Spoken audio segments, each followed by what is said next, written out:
a very warm welcome, good afternoon, to this Q&A on sustainability in the supply chain. My name is Amy Lishman. I'm Head of Member Engagement and Deputy Chief Exec at Brighton Chamber, and I'm going to be your host for the next 45 minutes.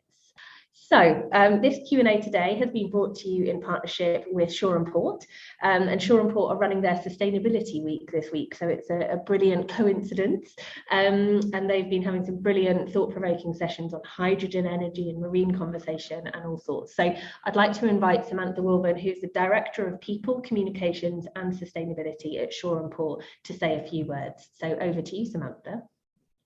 Brilliant. Thank you very much, Amy. And it's an absolutely delightful coincidence, or we could say strategic decision that we really thought through.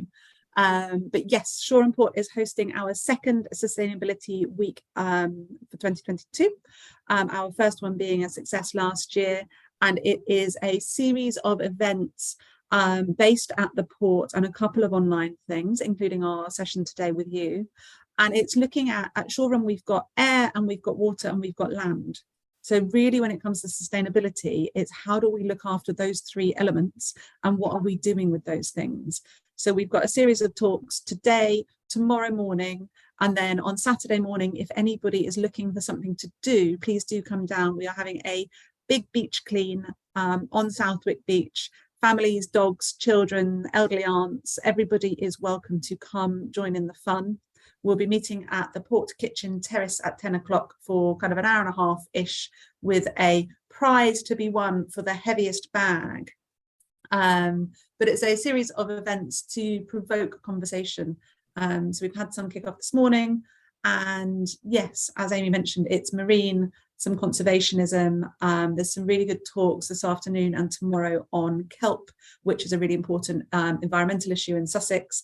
And dolphins. I think they have used a technical term for dolphins, but in my head, the session is called How to Spot a Dolphin. So if that is of interest to you, that's running tomorrow morning. And the other item which might be of interest is a top tips for sustainability in SMEs in Sussex, running tomorrow morning as well. So there's a variety of things. Please do get involved. Thank you for partnering with us. It's an absolute delight to be here, and I look forward to hearing what you and Lucy have to share. Thank you, Samantha. Brilliant. So on to today's Q&A. I am delighted to welcome Lucy Walsh, who's a sustainability consultant at BSUST, as today's expert. Lucy is also one of the Chamber's 60 net zero champions, so people in the Chamber membership who are interested in and care about helping their business, or in Lucy's case, other businesses, get to net zero. So let's get started. So a big question to start with, Lucy, but to kind of kick us off, we're going to be talking a bit about Scope 3 emissions. So what are the different scopes? What's Scope 1, Scope 2 and Scope 3 emissions? So basically, the way that we think about net zero is we think about our direct and our indirect emissions. Scope 1 are our direct emissions resulting from the kind of energy that we use on site. So if you're thinking about kind of the gas that your gas boiler uses, if you own the property, the fuel that your owned company cars use, and also because it is not just carbon, it's greenhouse gas emissions, thinking about actually your refrigeration equipment on site, because obviously they can leak and they leak greenhouse gas emissions. So that's Scope 1. Scope 2 is indirect emissions, but indirect sort of primary emissions. So thinking about mainly your purchased electricity, but also if you need to purchase steam or heat as part of your, or cooling as part of your operations, that's included there as well. So Scope 3 is kind of everything else. So it's known technically as your kind of indirect and direct emissions that are part of your supply chain. And for most companies, so for example, I myself am a single person consultancy. I operate out of a co-working space. I have very, very few Scope 1 and Scope 2 emissions to account for.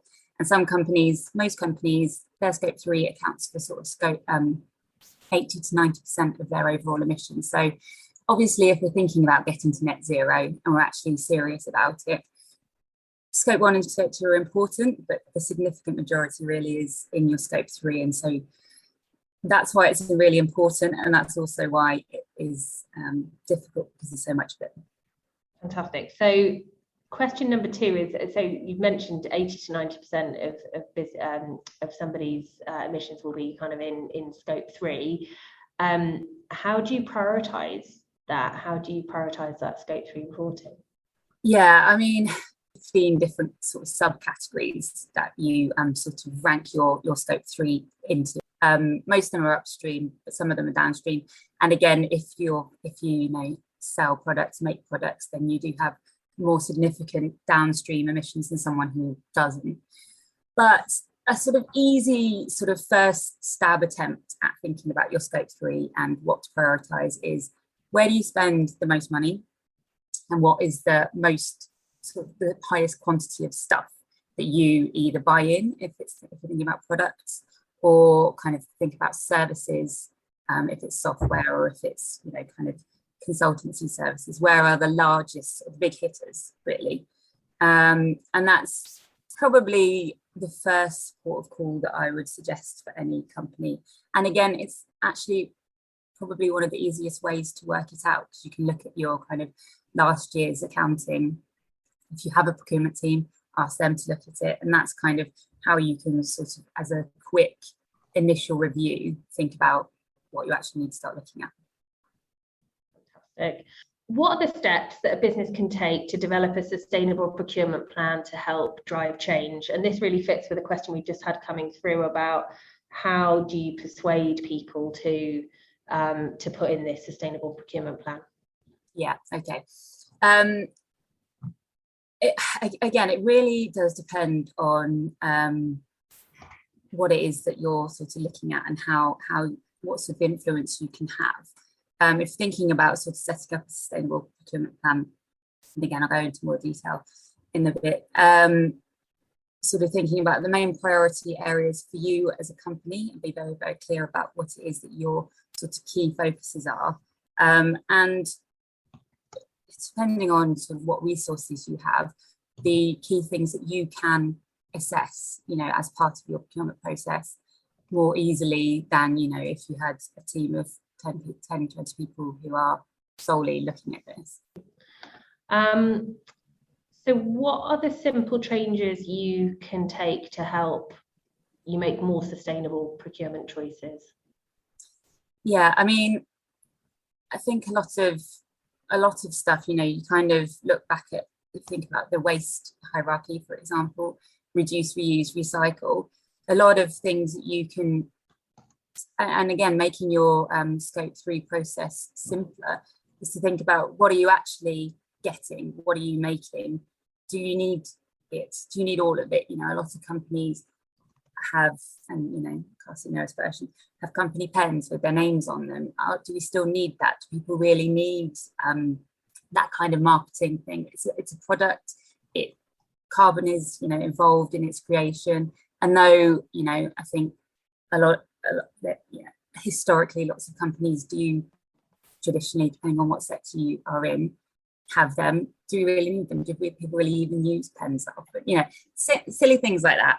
But key priorities that I think maybe you just go unquestioned, and just sort of thinking about everything that you produce, and just sort of rationalizing. Yeah, brilliant. Thank you. We've had a question come through from somebody talking about, they say that they currently offset via Ecology for all staff emissions, and they've signed up to the Ecology Zero scheme, which is due to be launched soon, that will link up the accounts package to analyse scope 3 emissions, which is great. Is that something you would recommend? Is that a good use of time and effort? What's your opinion on that, Lucy? Yeah, so there's two things. There's net zero, which is where you account for all of your emissions as far as is possible, and we'll go through that process, and you reduce them as far as possible, and then you for whatever you have left over, you kind of compensate for that in an offsetting scheme. And I think that's you have to reduce your emissions by up to 80% to be able to then say we're net zero. Carbon neutral is where you account for all your emissions and then compensate via an offsetting scheme, which I think a lot of companies can do. It's an easy, or it's a suitable initial action to show that you're taking steps towards it. And obviously, if thinking about Ecology and their tree planting, there are really important environmental projects that are funded that way. I think as long as you don't, and clearly that's what this person is now doing, to sort of start looking at their scope 3 emissions, as long as you don't offset and then just, draw a line under it, well, I've done what I can do. It's a step, but it's not the only step. Clearly we need to reduce emissions as well. Amazing, thank you, brilliant. We've had a question come through around hybrid working and how to work out how much to include staff's home working setup as well as the office working setup. Have you had this before? Yeah, absolutely. I mean, the sort of common assumption is that actually if everyone's working from home, your emissions will be reduced because of things like commuting. But if we're thinking about Brighton-based businesses, how many people actually drive to work? Very few people. They cycle, they walk, they get the bus. So actually working from home for some businesses will actually increase their emissions. So one of the scope 3 categories is employee commuting. You should actually incorporate working from home emissions under that. There's a company called Ecology, and they have provided a white paper on averages that you can use. So basically what you would do is you would take sort of the number of employees that work from home, the hours that they work from home, and you can apply these averages again as an easy sort of first stab at counting it. And so basically thinking about kind of electricity use for lighting and equipment, so thinking about your laptop and stuff like that, and also gas use. And also, obviously, it can get more complicated. Think about how many people are working from home, how often they might have worked from home anyway. But that's sort of your first ditch sort of attempt that you can take. So yeah, if you look at the Ecology white paper, thank you, Laura. So yeah, I should have sent you that link. In the She's so good. She said Laura is on it when it comes to yeah, that gives you the methodology. But obviously, if you don't have that many people working from home, it'll be easier to say, well, what is your laptop? And then you can work out how efficient that is and kind of what are their heating systems, and drill down into getting more sort of sophisticated information, more accurate data, and that's how you would do it. Yeah. We've got a follow-up question to the question I asked around the Zero as the accounting software that was going to help with the assess scope 3 emissions. Have you got any other recommendations of other apps or other tools to use to assess scope 3 emissions effectively?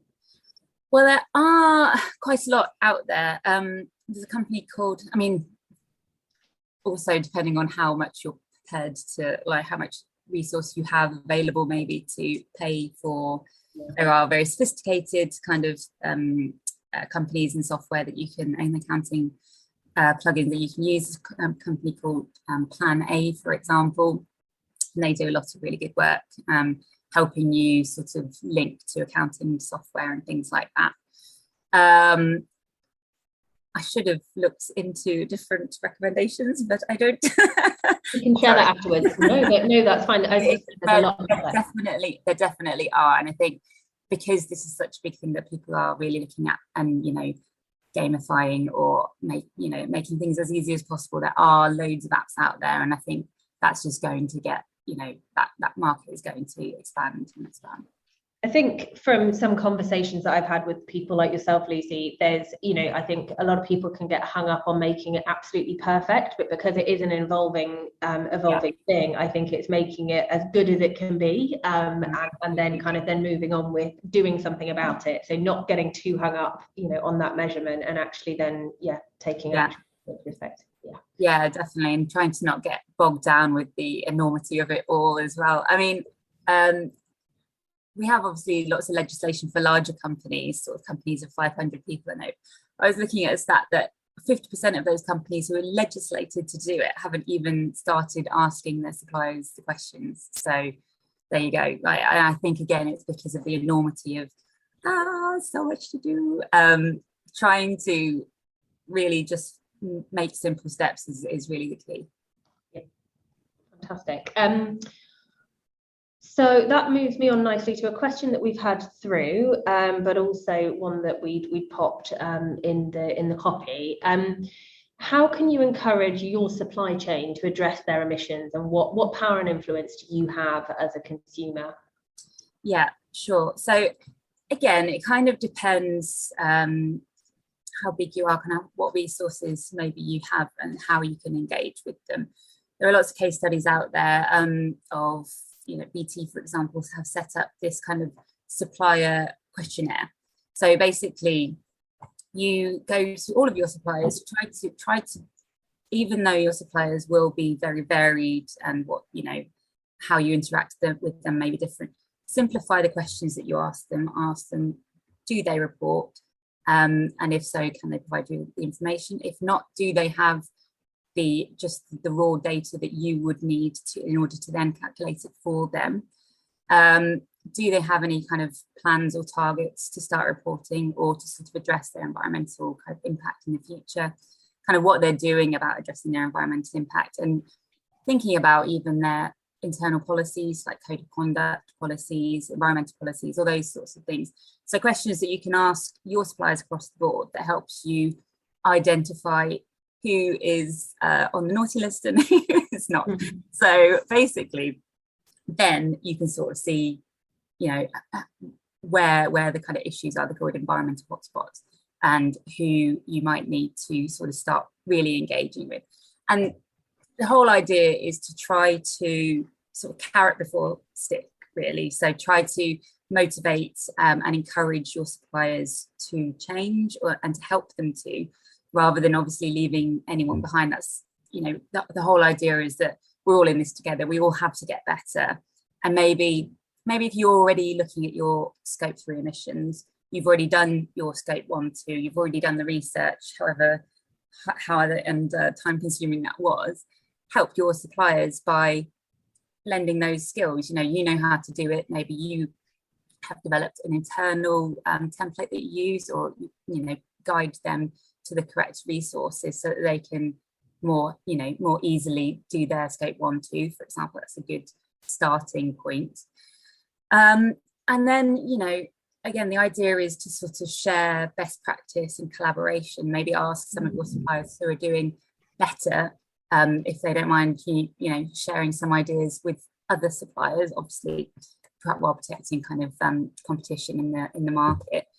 And again, depending on your resources, your kind of personnel resources, larger companies are sort of providing kind of a forum kind of concept, or just workshops or sort of softer training, if you have that resource, to your suppliers in what it is that they need to do, and being very clear about what the end goal is in terms of the information that you need from them. Because you could ask them for the information, they have no idea what it is that you need, and again, you've maybe got that further down the line, you're a bit ahead of them, so you know what you need. You can be very clear with them about what that is.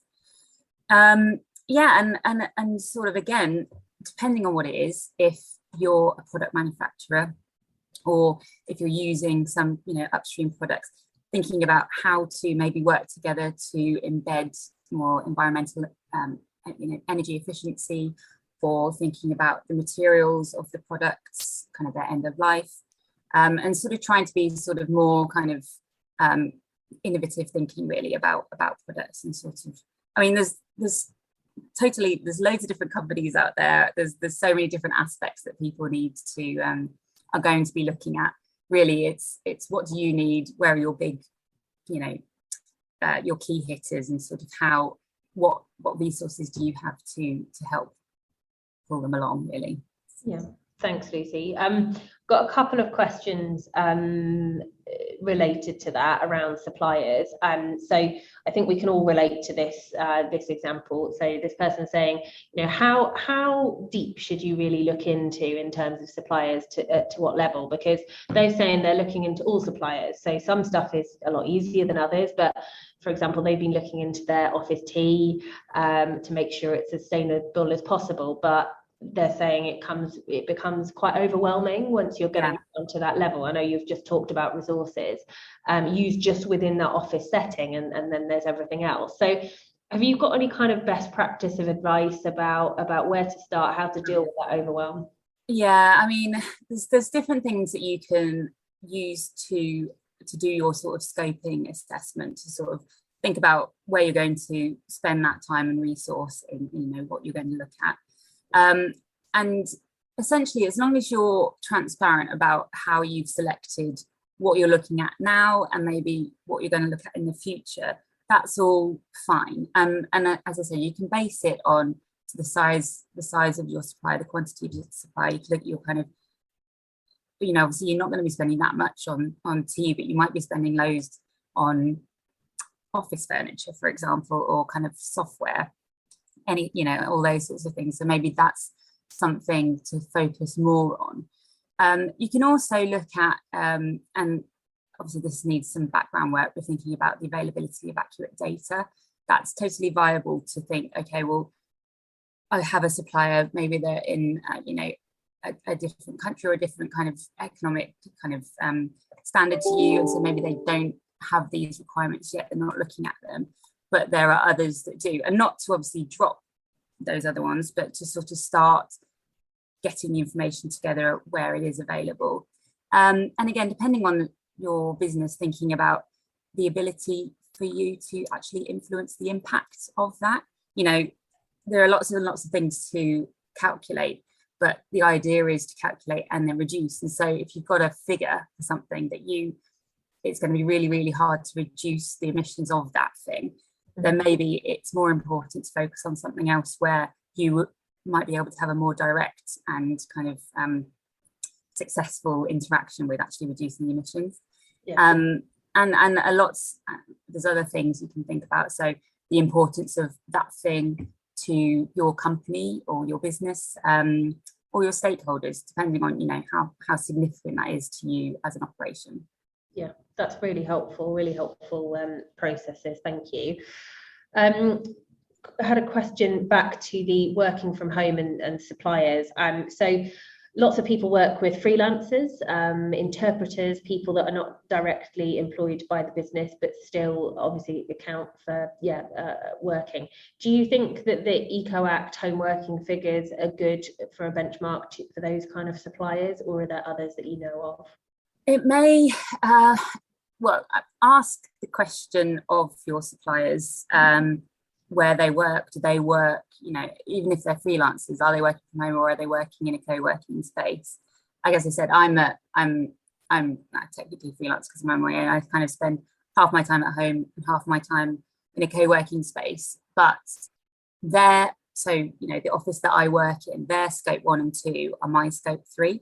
So it might be that your suppliers have actually already, as part of their kind of environmental progress, have actually already done that study. So it's worthwhile asking rather than kind of assuming that you need to think about all the data. Again, sort of trying to spare your resource. If it's already been done, then you don't need to redo it. Amazing, thank you, Lucy. Do you want to move on to anything in your presentation that we haven't covered, or to be honest, I think we're hitting most of the major points, really. So I didn't need to spend all that time formatting it.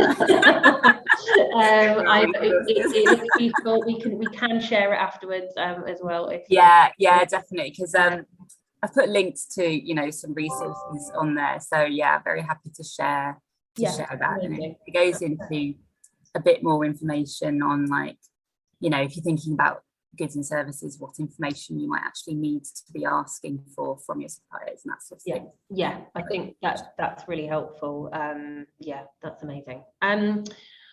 Where can people go to get more information or resources on measuring scope 3? Is there anything that's really you think is a really good place to start?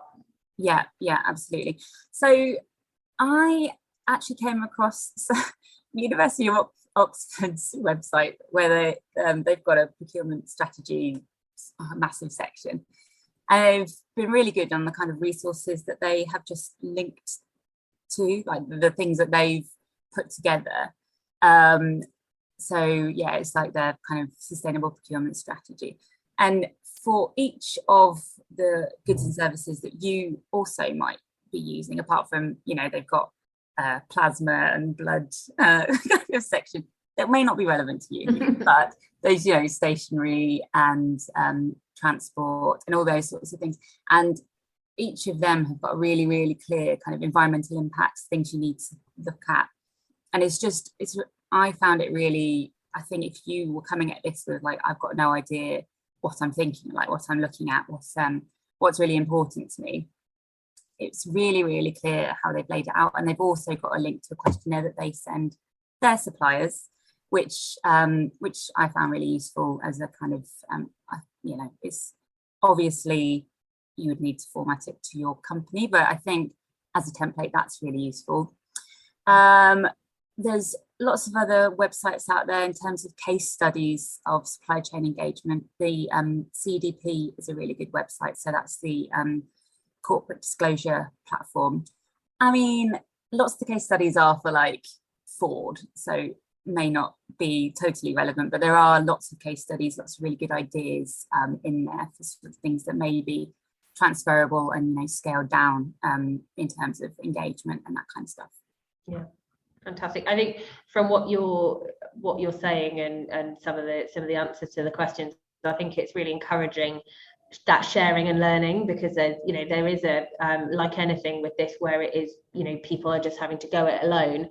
There's probably a lot of duplication going on and lots of things where people can be saving each other time. So it's finding those massively. There's so much out there, and I think people are kind of realizing that it's just a waste of time. And actually, the goal is to get there. It's not to be necessarily the first to get there. It's just that really we just need to get on this thing and do it as fast as possible and as efficiently as possible. So there is a lot of information, and I think it's kind of a different way of looking at it, isn't it? It's not a sort of, no, we mustn't tell anyone anything, they might use it and suddenly be better than us. It's more like let's share, let's sort of work together, which is a really nice thing.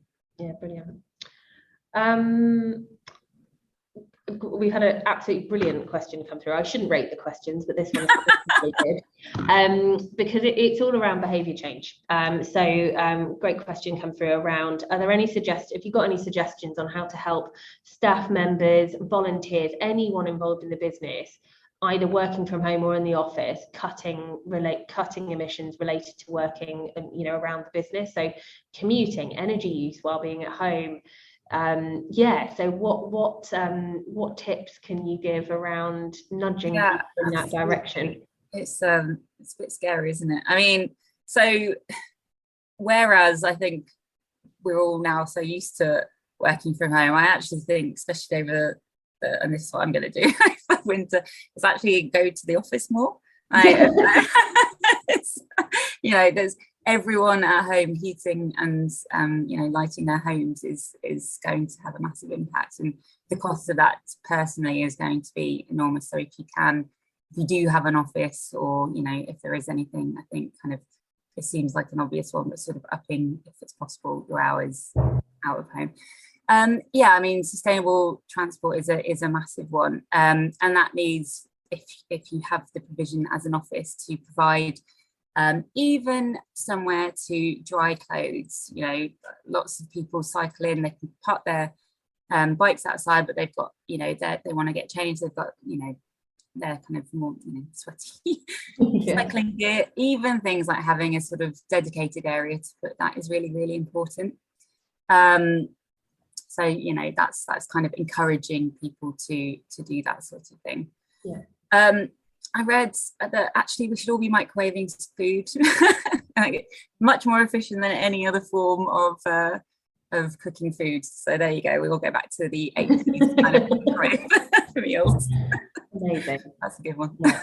We've had a really good suggestion through. Somebody suggested I'm going to pronounce it wrong. Ikiap.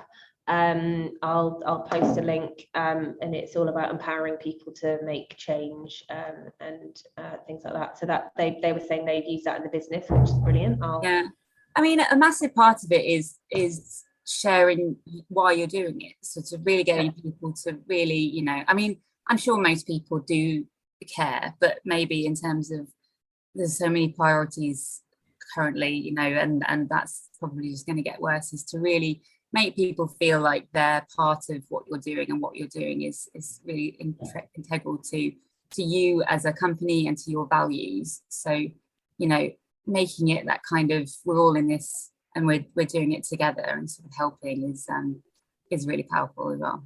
Yeah, fantastic. Got another great question come through. Is going green financially good for businesses?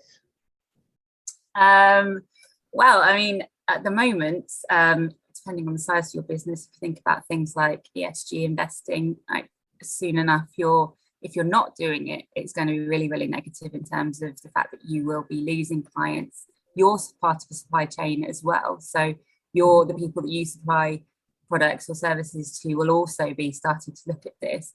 You will be asked to demonstrate this at some point. You know, the legislation isn't going away, and I think regulations will start. You know, it's large companies now, but it will be looking at smaller companies in the future.